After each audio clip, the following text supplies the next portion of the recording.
A lot of times it's the idea of being self-supporting, and a lot of times people want a ministry to be self-supporting. We get missionaries that want to come and serve with us, and they say, well, once we can support ourselves, we'll come. You know, the fact is that in our ministry, we won't accept anybody as a missionary who's self-supporting, and because there's a really underlying key principle here that's very important for us to understand. See, if I'm paying my own way, and I'm the guy that's doing all the giving, and I don't ever have to rely on everybody or partner with anybody, connect with anybody, help anybody or have help from anybody, then I become very independent. I become hard to work with. I don't even have to listen to God. I don't have to listen to anybody.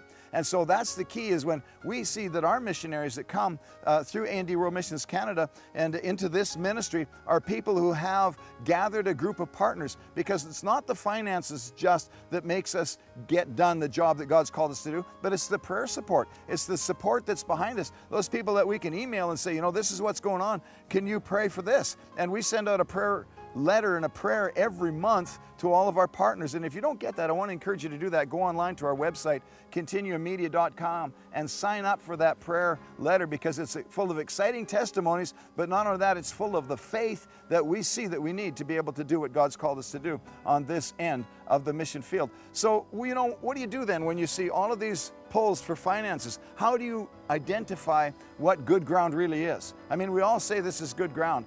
It comes down really to fulfilling and walking in the Great Commission according to the will of God. As Paul says here, we give ourselves to Him, and then we give ourselves to the ministry, and God uses us. And so the motivation, or the good ground, or the identifying of the good ground that we want to sow into really comes with what kind of fruit that ground is bearing.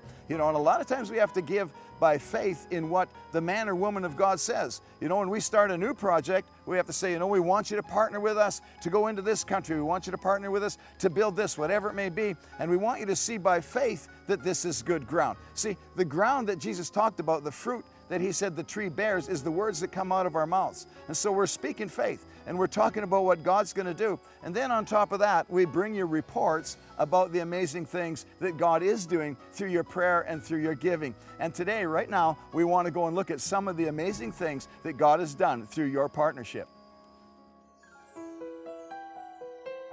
Cyclone Nargis ravaged Burma in 2008, leaving only devastation behind it.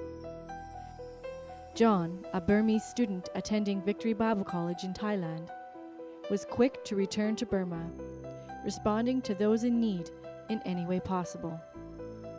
The lives that have been impacted by the love of Jesus through His work in Burma are countless.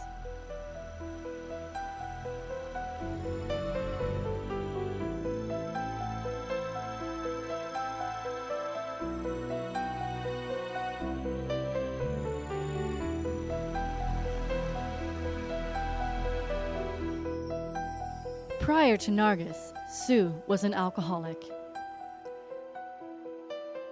After Nargis, probably from withdrawal, due to lack of availability of alcohol, Sue became violently ill. He came to John for medical attention, but in this case, John could offer none. He simply prayed for deliverance and strength for this man to stop drinking.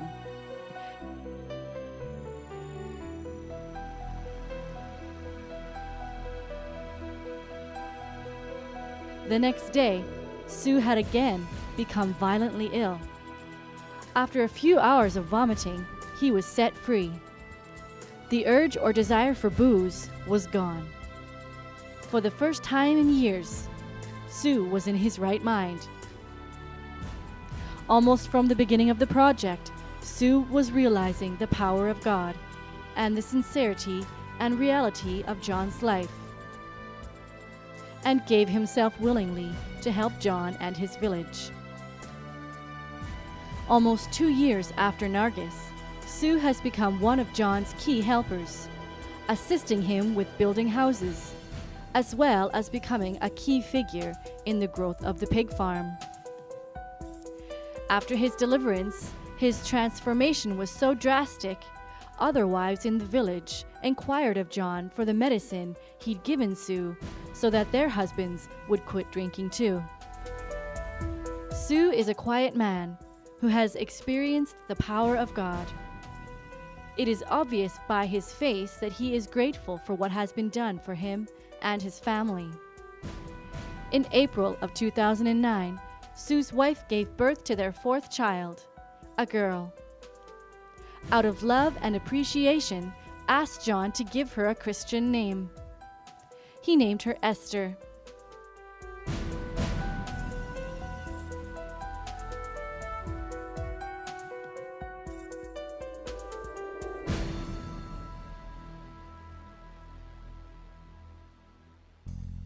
In Ephesians chapter 4, Paul not only talks about us supplying every need together, but he said that we would no longer be children tossed to and fro, carried about by every wind of doctrine and so on.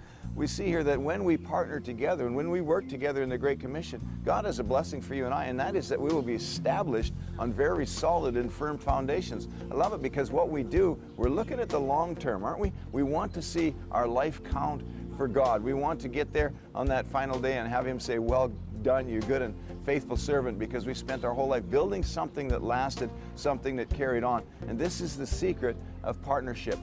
When you and I partner together, we have an opportunity to reach into the lives of those individual people. And you and I, through our partnership, are making big differences in all of the nations of Asia. I'm so happy that you and I can go together now into these nations like Burma, Cambodia, Laos, Vietnam, and Thailand, and so many other nations, Pakistan, the Philippines, to be able to bring what God has for people into their lives. When you and I partner together, that help comes from heaven into those lives, and God blesses and touches.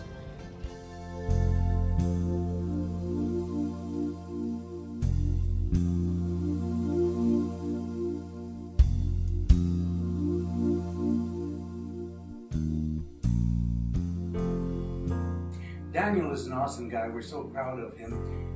He came to us shortly after he accepted the Lord as his personal Savior. When he came here, he was very shy, very quiet, very reticent, spoke very little. Hi, my name is Daniel. I came from Burma, and then my age is 21. When Daniel first came to Bible school, he hadn't been a Christian for very long. And when Daniel came, he didn't even know how to spell his name. And so we suggested, Daniel, why don't you spell it like the Daniel in the Bible? He says, that's okay with him, so it's been Daniel ever since.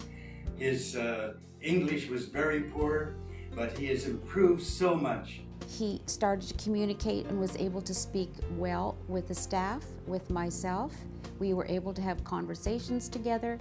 He communicated well with the students, took upon himself the learning of scriptures. When I first year in BBCI, and I can speak any English, and then I have to study hard about English, and then I don't know about the Bible, and then I don't understand about what the pastor teaching, so I get trouble a little bit, but I still study. When Daniel came to Bible school, he had not been a Christian for very long, so he had no real Christian background to go by.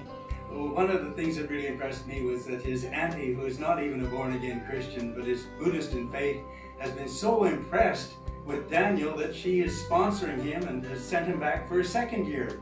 And not only that, but she has another nephew or something like that that she wants to send because she's so impressed with the change that in Daniel since he's come to BBCI. And then my uncle, he was the one, he's the first one introduced about the Christianity to me. His uncle John led him to the Lord. John, who is famous for all the work he's doing for the Lord in Burma. During that time, I spending time with my uncle, and then I saw him. You know, he was really changed his life.